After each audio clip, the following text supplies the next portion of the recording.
All right, let's make these beautiful and delicious strawberry sourdough rolls. All right, grab your active starter and add 100 grams to your bowl. Then you're going to add 304 grams of warm water, and then give that a good stir just to kind of incorporate that starter before you add your flour. This is going to be a dough you can use for all kinds of sweet treats, like normal cinnamon rolls where you do a brown sugar cinnamon filling, or just about anything. It's very versatile. All right, now you're going to add 513 grams of bread flour. I do apologize for the weird numbers. I did convert this recipe from a yeast-based recipe that I had made in the past, and so things got a little funky.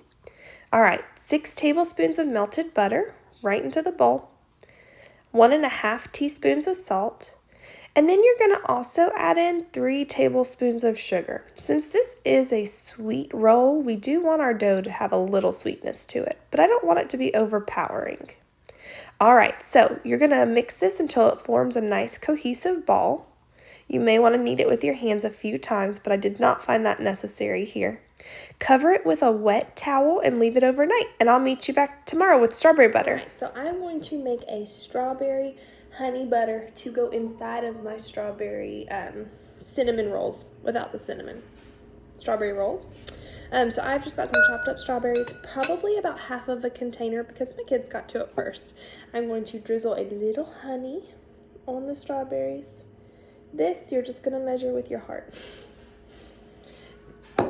Putting this honey on these strawberries and letting it sit for about 15 minutes is going to soften them, bring out their natural juices. That way when we go in with the masher, we can really get them to a good consistency for the butter. Okay, we're going to put that to the side. Our strawberry honey butter. Yes, I changed locations because the sourdough took over there.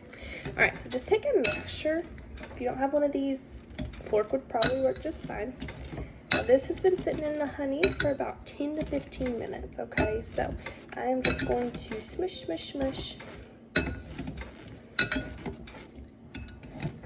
until I'm happy with the chunks. I don't want any chunks that are too big, but I also don't want it to be completely mush because I want to be able to bite down into some strawberry pieces.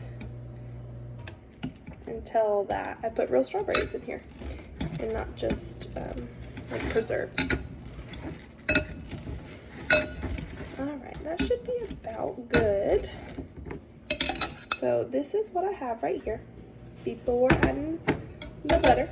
Alright, so I just took my strawberries, added about 2 sticks of butter to my blender, and I whipped it really well. Don't give up, it takes some time. But this is the inconsistency that you're looking for. Pour it out.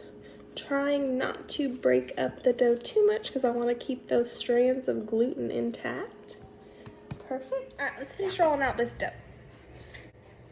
Trying to get it into a rough rectangle. Easier said than done. And I want to make sure they're plenty long. That way they're nice and big.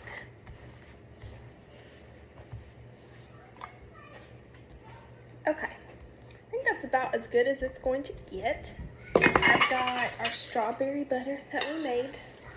I'm just going to plop it down on there. Probably don't need all of this. I'm gonna do this much and see what it looks like. So just spread it out. A nice little layer. All right, I'm just gonna finish spreading this butter really quick.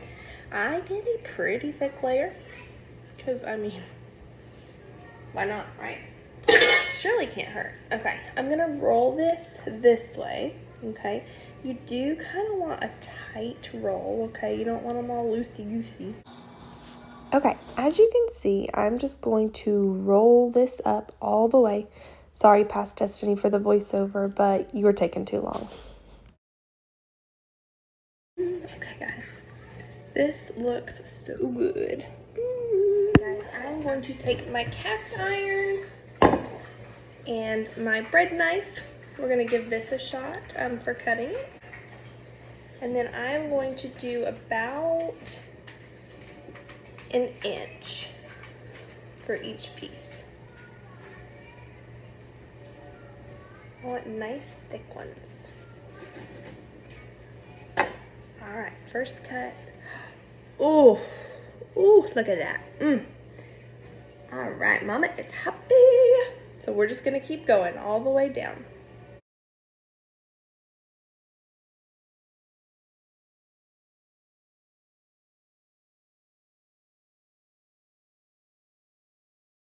All right, guys, so this is what it's looking like. Isn't that beautiful? Those layers of honey, strawberry butter are calling my name. All right, you're going to want to let those rise at room temperature for about an hour. Then pop in a 375-degree oven for 25 to 30 minutes. All right, in the meantime, let's make our cream cheese topping. So add in 6 tablespoons of cream cheese, 6 tablespoons of butter, a nice drizzle, about a teaspoon of vanilla, and 1.5 cups of powdered sugar. Then you're going to let that mix in your KitchenAid mixer or your hand mixer until it's a smooth consistency. And then you're ready to take these bad boys out of the oven, slather on that cream cheese, and enjoy. This recipe makes about 12 cinnamon rolls, so there is another pan with some in it that's not shown here. So there should be plenty to go around. I added a little strawberry crumbled on top here.